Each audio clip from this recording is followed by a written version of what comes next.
que no la leen, que no la estudian y punto. Alguien debe decirle a esa gente, hermanos, hermanas,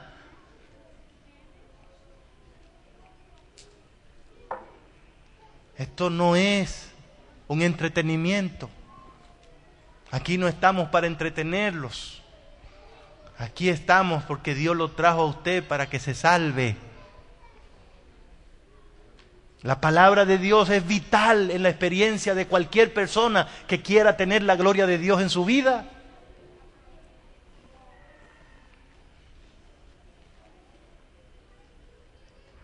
El texto dice que no solo escaseaba la palabra de Dios, sino que las visiones eran poco frecuentes. Es decir, la gente no estaba mirando a Dios. La gente no tenía contacto con Dios y por eso andaban desorientados, desenfrenados, porque la Biblia dice, donde no hay visión, el pueblo se desenfrena. Usted no puede tener una visión de Dios si no ora. Sin oración no se puede ver a Dios. Por lo tanto, que la Biblia diga que en tiempo de Elí no habían visiones casi, es una muestra de que muchas personas, la mayoría, no estaban orando. Me pregunto otra vez, ¿se puede decir lo mismo de la iglesia hoy día? ¿Es la oración un elemento sustancial de la vida de nosotros como iglesia, como individuos? ¿O es la oración un programa, un evento? Hay lugares donde la oración escasea tanto que cuando pasan una semana orando, eso hay que anunciarlo. Hermanos, nos pasamos 15 días orando. ¿Acaso será la oración un programa? Hay lugares donde solo se ora cuando hay apuros, cuando alguien está enfermo, cuando alguien está en crisis, en problemas. La oración no debe ser un programa, una actividad. La oración debe ser un estilo de vida, una forma de vivir. La oración es lo que nos conecta con Dios. Dios no está buscando una iglesia que ore de vez en cuando. Dios está buscando una iglesia que haga todo dependiendo de la oración. Gente que dependan de la oración. Adventistas que desde que se levanten se encomienden a Dios. Que al llegar a su trabajo encomienden a Dios su trabajo, que al ir a la escuela encomienden a Dios esa jornada, que al ir por las calles, que al viajar se encomienden a Dios en oración en todo momento. Hermanos, el problema que tuvo Israel cuando fue derrotado a pesar de que el arca estaba con ellos, es que Israel tenía una religión superficial. Hablaban de Dios, pero no tenían relación con Dios. No leían su palabra, no oraban, no veían a Dios. El culto estaba extinguiéndose. El santuario no era más que una forma, un programa, una estructura, pero no había vida. Era un pueblo sin sustancia, una religión sin gloria. ¿Y saben lo que pasó con Israel?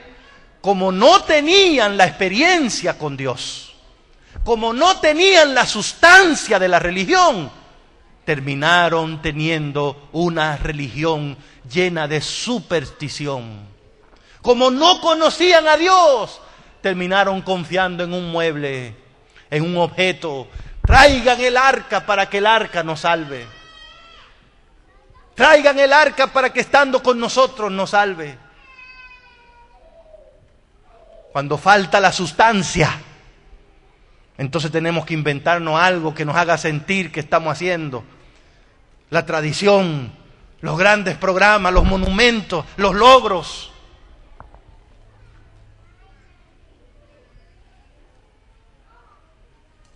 Pero si lo único que hacemos, hermanos, es depender de nuestros logros, el resultado va a ser el mismo que tuvo el pueblo de Israel.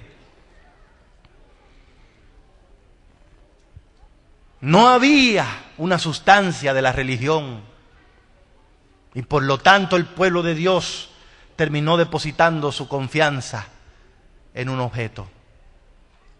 La señora White dice en Patriarcas y Profetas, página 633, cuando Israel miró el arca y no tomó en cuenta al Dios que representaba esa arca, la ayuda que le dio el arca fue la misma que le podía dar cualquier cofre de madera.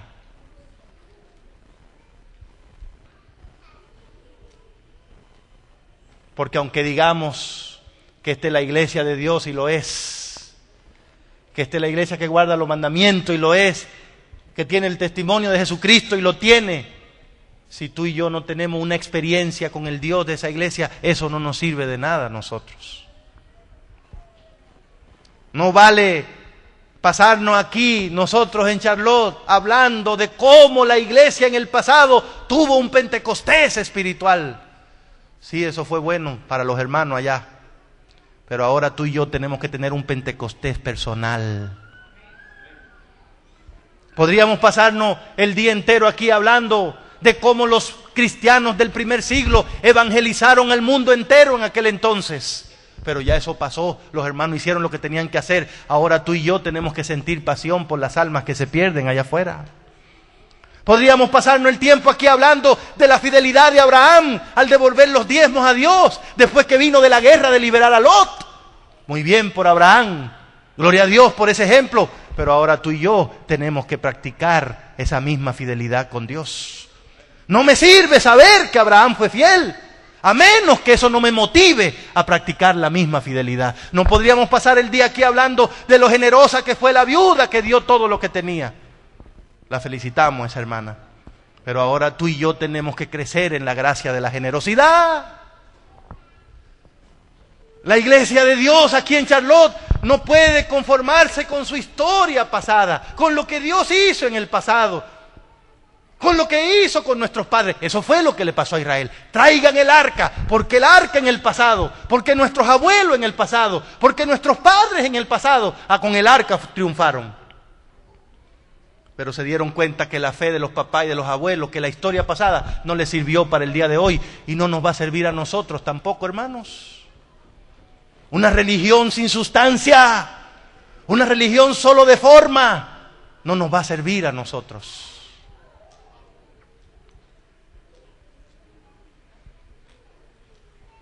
Israel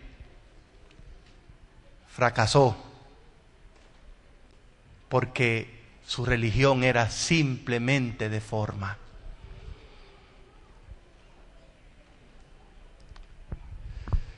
Pero ahora, hermanos,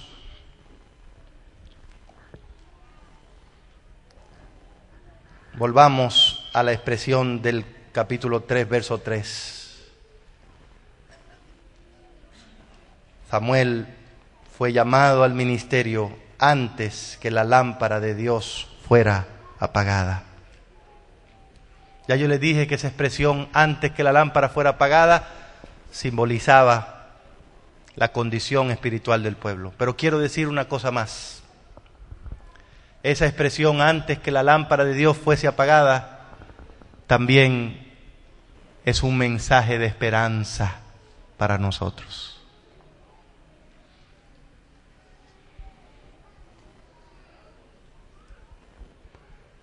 La lámpara estaba apagándose, es cierto. La luz cada vez era menor, es cierto. Pero todavía no se había apagado. Todavía quedaba una llamita. Todavía había una esperanza. ¿Por qué? ¿Por qué la lámpara todavía no se había apagado cuando Dios llamó a Samuel? ¿Por qué? La lámpara no se había apagado porque alguien en ese tiempo estaba orando.